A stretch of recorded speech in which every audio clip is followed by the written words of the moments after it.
Olá, UPA! Essa é a nossa lição de número 13. É a última lição dessa revista, em que estamos falando sobre as obras da carne e o fruto do Espírito. O texto que vai nos guiar hoje é o final do capítulo que a gente tem trabalhado, que é o capítulo 5 de Gálatas, os versículos 24 e 25, que dizem: Os que são de Cristo Jesus crucificaram a carne, juntamente com as suas paixões e desejos. Durante boa parte da nossa lição, a gente tem falado sobre as obras da carne. E aqui, aqueles que são de Cristo, aqueles que pertencem a Deus, aqueles que de fato foram adotados e que de fato têm em si o Espírito que habita dentro deles, esses crucificaram essas obras da carne com as suas paixões e desejos.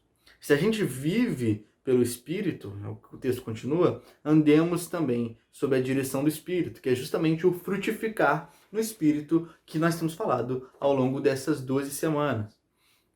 A ideia aqui, tudo que a gente viu, é que as obras da carne, elas são justamente o romper da lei, que é o quê? É o amar a Deus acima de todas as coisas e amar o próximo como a ti mesmo. Então as nossas obras da carne, elas são primeiramente um resultado da nossa própria natureza caída, da nossa própria distância de Deus.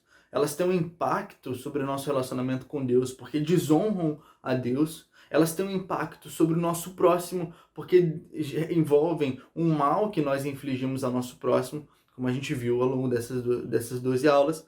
E elas também têm um mal que é causado a nós mesmos, porque a nossa distância de Deus faz com que nós, no final das contas, estejamos distantes do nosso próprio eu, da imagem de Deus que foi colocada em nós. Então nós aqui somos chamados, como verdadeiros cristãos, como pessoas que verdadeiramente foram salvas, a crucificar a carne com as suas paixões e desejos, com as suas obras.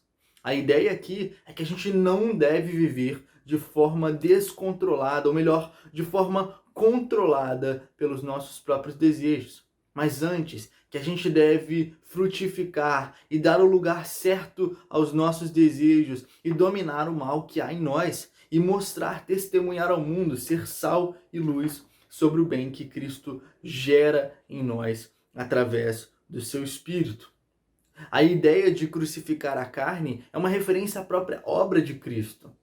Nós somos chamados a matar a nossa carne. Nós somos chamados a matar o nosso governo de nós mesmos, esses desejos descontrolados. Isso não significa abolir todo desejo, não é eliminar o desejo, não é eliminar muitas das coisas que são importantes, como a gente tem visto ao longo dessas 12 aulas, mas pelo contrário, é dar a elas o lugar correto.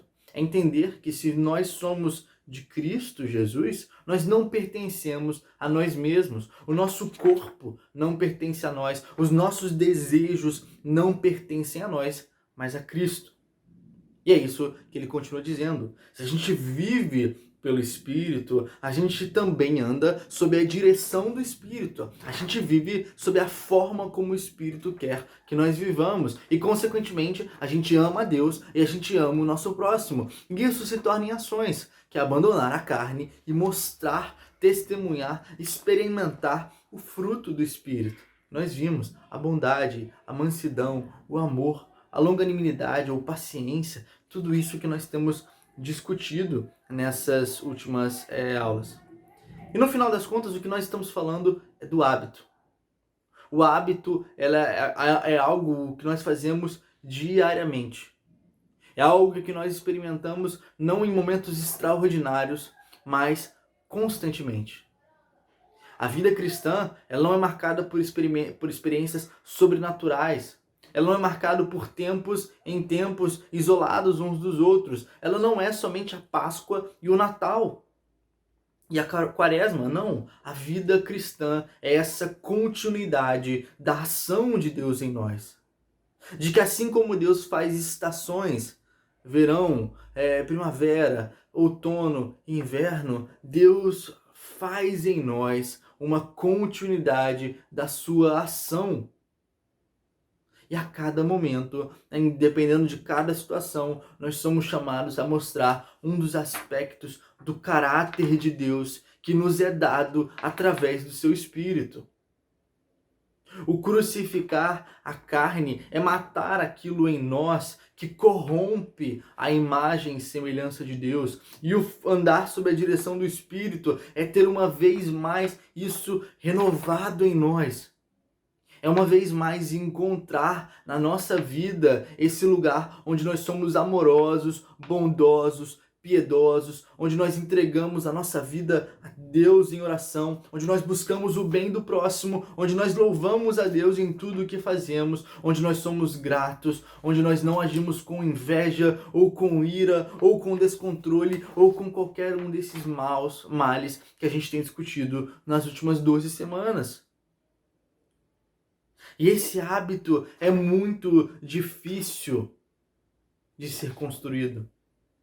O hábito é muito difícil de ser construído. E perder um hábito que já está enraizado em nós, que já faz parte de quem nós somos, é tão difícil quanto criar um novo hábito. É como o fumante, que tem dificuldade de abandonar o cigarro. É como alguém que está jogando videogame todos os dias e tem dificuldade de parar de jogar todos os dias, de fazer outras coisas, porque é um hábito. E quando nós falamos de hábitos que estão enraizados em nós, os hábitos da nossa carne, nós temos que entender que nós somos chamados a lutar, a se angustiar com esses hábitos. Por isso que o texto fala que os que são de Cristo crucificaram a carne. A ideia é de fazer morrer algo em nós que não é bom. A ideia é de propositalmente, com intenção, cada dia mais enfrentar algo em nós que é mal. Enfrentar algo em nós que prejudica não somente a nossa relação com Deus, mas que prejudica a nós mesmos e a nossa relação com o próximo. É crucificar não somente a prática ruim, mas o nosso próprio pensamento ruim e o nosso próprio desejo ruim. O C.S. Lewis, em Cartas de um Diabo ao Seu Aprendiz, que eu acho que é o livro que todos vocês deveriam ler depois desses 3 meses, ele mostra algo muito curioso. Ali, a ideia do livro, se você não conhece, é de que um demônio sênior está ensinando o demônio júnior a como enganar, a como fazer pecar o paciente, que é o ser humano. E uma das coisas que ele fala é que os seres humanos, uma das coisas que fica patente ali, é que muitas vezes o fitafuso, o demônio sênior, ele fala sobre o poder daquilo que é cotidiano. Tem um determinado exemplo que ele fala assim, olha, faça com que o paciente sinta uma certa arrogância religiosa, ao mesmo tempo em que cada dia você vai envenenando o relacionamento dele com a sua mãe. E cada dia na sua casa ele vai se tornando mais insatisfeito com pequenas coisas que ela faz. E cada dia ele vai se irritando e brigando com ela por isso. Ao mesmo tempo, ele fala sobre, muitas vezes, interromper práticas que são importantes para a vida do paciente, como a oração, como o culto, ou transformar essas práticas que são boas em distrações, fazer com que ele não esteja tão interessado no culto, que ele ache que o que ele sabe sobre a palavra é melhor do que o que está sendo pregado. E, no final das contas, isso nos mostra que a forma como nós cultivamos e lutamos contra os nossos hábitos é fundamental na caminhada cristã. No final das contas, o frutificar, o fruto do Espírito, é justamente incorporar nas nossas vidas práticas que nós não estamos acostumados. Ao invés de eu responder com ira, eu respondo com bondade. Ao invés de eu dar o troco, eu deixo passar. Ao invés de eu sentir inveja e ciúmes, eu sinto alegria pelo outro. Na sua conquista, na sua vitória, na sua bonança, no seu dinheiro, no que quer que seja que me cause inveja. E o fato de lutar contra o hábito ser tão difícil nos deve fazer olhar para o que Paulo diz lá em Filipenses, no capítulo 3. O primeiro é que ele está falando sobre o seu conhecimento como fariseu. Então ele fala o seguinte, o seu conhecimento religioso, o que para mim era lucro, passei a considerar como perda por amor de Cristo. Ele fala que o que era precioso para ele começa a considerar como esterco, como cocô. E isso nos mostra que as nossas convicções sobre o bem, que não se conformam à Escritura, devem ser abandonadas. Que esse orgulho que nós temos de estar certos, ou esse orgulho que nós temos de fazer o outro pagar pelo que ele fez com a gente, deve ser considerado como lixo. E ele diz, mas vou prosseguir. Ele fala que ele fala justamente sobre essa questão de abandonar, e ele fala que ele não alcançou a perfeição. Ele está longe disso. Ele diz o seguinte, mas olha, vou prosseguindo, procurando alcançar aquilo para o que também fui alcançado por Cristo Jesus. Não penso ter alcançado, mas faço o seguinte, deixando as coisas que para trás ficam, prossigo para o alvo, pelo prêmio da soberana vocação em Cristo Jesus. Ou seja, Paulo diz o seguinte, olha, eu sei que eu preciso abandonar muitas coisas, eu sei que eu devo caminhar de uma forma diferente, e eu estou caminhando, e eu estou alcançando aquilo que Jesus me propôs, essa nova vida, cheia dele, e cada vez mais vazia de mim mesmo. Eu estou perdendo a mim mesmo para encontrar a Cristo, e em Cristo eu encontro quem eu verdadeiramente sou, mas eu não alcancei isso ainda de forma plena, eu não cheguei onde eu deveria chegar, eu não criei todos os hábitos, e abandonei todos aqueles que eu deveria abandonar. Pelo contrário, mas apesar disso, eu faço o seguinte, e essa é a dica que eu dou para vocês. Paulo está falando isso por isso, porque ele quer ensinar os filipenses sobre isso. Olha, então eu faço o seguinte, eu deixo para trás os meus erros, eu não fico o tempo todo remoendo o fato de eu não ter feito o que eu deveria fazer, ou de eu ter feito o que eu não deveria fazer. Mas antes, eu entendo que eu fui perdoado por Cristo, que o meu pecado já foi pago na cruz do Senhor, que Ele me chamou e Ele trabalha em mim, e Ele faz uma obra que não depende do meu tempo, depende do tempo dEle, que a transformação que ocorre em mim não vem da minha própria força, mas das mãos dEle. Então, como não vem da minha própria força, como é Ele que está fazendo, como eu confio nele, não somente para o perdão dos pecados, mas para essa nova vida, eu deixo para trás o peso da culpa pelos meus hábitos falhos, o peso da culpa pelos meus pecados, o peso da culpa pelo mal que eu faço, a vergonha, a timidez, tudo isso eu deixo para trás. E eu olho para o alvo, que é ser mais como Cristo, que é cada dia mais mostrar ao mundo quem Ele é, que é cada dia mais ser mais amoroso para com Deus, é entender que a minha vida depende dEle, é entender que a minha vida ela precisa ser vivida nele, que eu devo confiar a Ele os meus sonhos, os meus medos e as minhas angústias. É amar a Deus acima de todas as coisas. Então, não só isso, eu prossigo para o alvo. E qual é o alvo? O alvo é amar mais o meu próximo. O alvo é perdoar o meu próximo pelo mal que ele me faz, é ser paciente com os erros dele, é ser generoso com o meu dinheiro no suporte àqueles que necessitam. O bem que eu faço é ouvir aqueles que choram, chorar com eles, me alegrar com quem se alegra, ter um testemunho de Cristo constante, evangelizar o meu próximo. O bem que eu devo fazer é esse. É ser menos invejoso, é ser menos ciumento, é ser mais controlado com a minha raiva.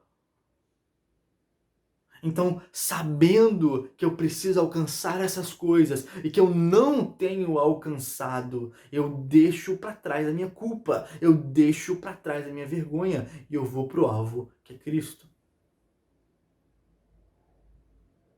Isso é algo maravilhoso, porque o tempo todo nós confiamos em Deus.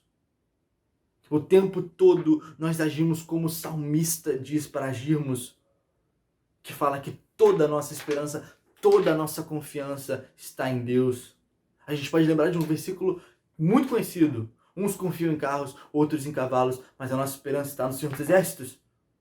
Ou seja, uns confiam nas próprias forças, outros confiam na própria capacidade. É a mesma coisa. Mas nós confiamos no Senhor, que nos ajuda a alcançar o alvo, o grande mistério do frutificar no Espírito é o fato de que parece o tempo todo que nós estamos buscando fazer algo. Mas quando nós olhamos para trás, nós vemos que algo foi feito em nós e não por nós. É o tempo todo se sentir, ou muitas vezes se sentir insuficiente e perceber que essa suficiência foi satisfeita ou está em Cristo.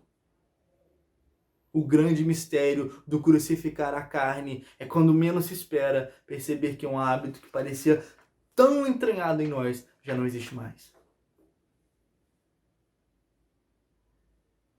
Por isso, nessa pequena aula de reunião, de revisão, eu queria lembrar algumas coisas. Queria lembrar o seguinte: primeiro, Atos 2 fala sobre a regularidade, todos os dias, em que os discípulos, a comunidade de fé em Jerusalém, se reunia para orar e para partir o pão. Eles eram instruídos na palavra pelos apóstolos, que nem todos sabiam ler. Eles dividiam o pão e eles oravam. Que você possa cultivar esse hábito. Segundo, nós devemos olhar o mundo que está ao nosso redor. Entender como assim como Deus criou a natureza com tempos e estações, nós somos chamados a tempos e estações. Há momentos em que a vida é mais corrida, mas isso não significa que nós devemos deixar de orar e ler. Há momentos em que a vida é mais tranquila, mais calma e mais divertida. E nesse momento, nós também devemos orar e buscar a Deus. O exemplo disso é Daniel. Daniel era um homem que vivia segundo Deus desde a sua adolescência, no exílio, longe da sua casa, tendo perdido a sua família, que provavelmente foi assassinada. E esse Daniel, ele orava, ele tinha os seus hábitos com Deus, ele era conhecido por isso. Isso era fundamental na vida dele. Então, dessa forma, com esses exemplos, eu espero que Deus te abençoe e te guarde. Que você tenha um domingo abençoado, uma caminhada cristã cada vez mais frutífera. Até breve.